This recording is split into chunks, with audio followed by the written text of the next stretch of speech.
Hey, welcome to The Explainer. Today, we're going to dive into the really powerful world of qualitative research. You know, the kind that goes way beyond what people do to get at the heart of why they do it. Let's get right into it. Okay, so first things first, let's set the stage. You've got quantitative research, which is all about the numbers, right? It's great for answering how many and for testing out a theory that's already there. But qualitative research, well, it's a totally different beast. It asks why and how. And instead of crunching numbers, it's all about collecting stories, words, and experiences to build a new theory from the ground up. And this, right here, is the key question. When you really want to dig into a complex issue, when you want to understand what it's like to live through something, or explain why people behave the way they do, that's exactly when you need to go qualitative. So here's our game plan for today. We're going to walk through the whole journey. We'll start with that big quest for why. Then we'll map out the research process. We'll cover how you spot a research gap, pick the right tools, understand the researcher's super unique role, and finally, how you make sure your findings are rock solid. All right, first up on our agenda, the roadmap. You need to get the big picture right from the start. Think of it like this. Every good investigation needs a map. This is what makes sure every single decision you make down the line is connected and actually makes sense. The whole process follows a pretty clear, logical flow.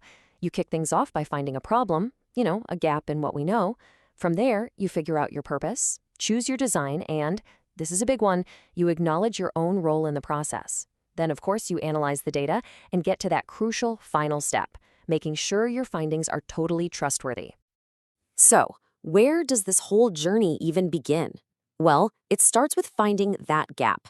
You can think of it as finding the mystery that needs solving, the unanswered question in all the research that's already out there.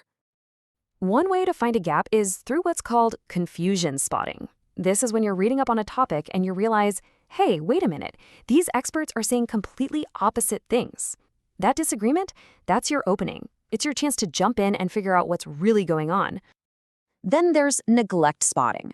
Think of this like finding an unexplored island on a map. It's some area that's just been totally overlooked, or where there's hardly any evidence. And you get to be the explorer who shines a light on it for the very first time. Application spotting is another cool one. This is for when the numbers show you that something is happening, but they don't tell you how or why. So your qualitative study can dive in and get the story behind the statistics. And finally, you can spot a gap if you see a methodological flaw. This is where you look at a previous study and realize, you know what? They might have used the wrong tools for the job, or maybe they analyzed their data in a weird way. It's your chance to reopen the case and do it right. Okay, so you've found your mystery. Now what? Well, it's time to pick your tools. In qualitative research, we call this your approach. And the number one rule is that your approach is always determined by the question you're trying to answer.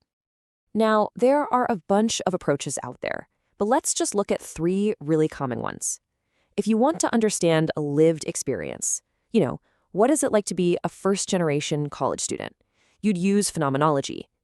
If your goal is to build a brand new theory that explains a process, you'd pick grounded theory.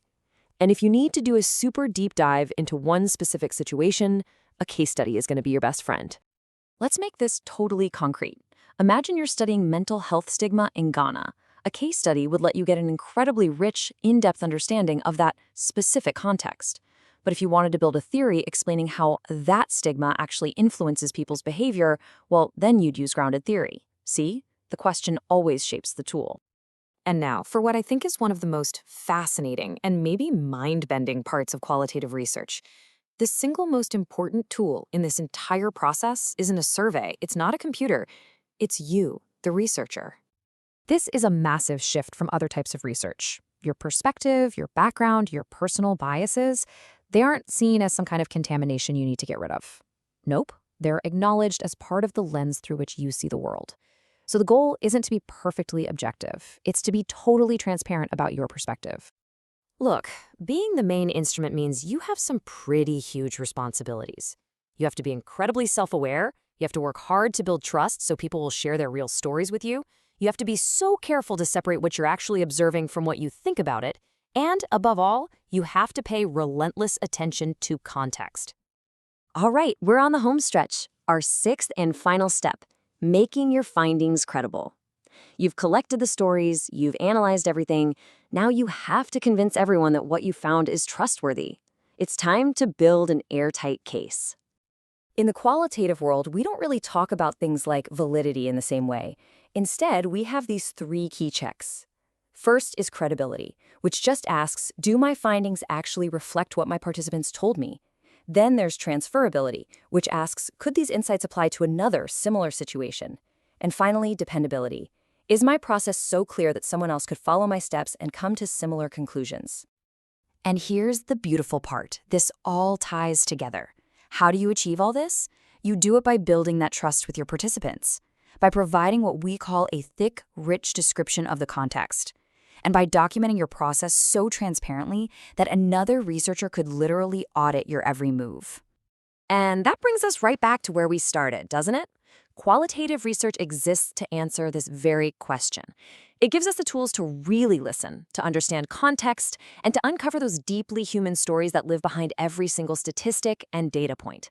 It's a powerful reminder that understanding the why is every bit as important as counting the what.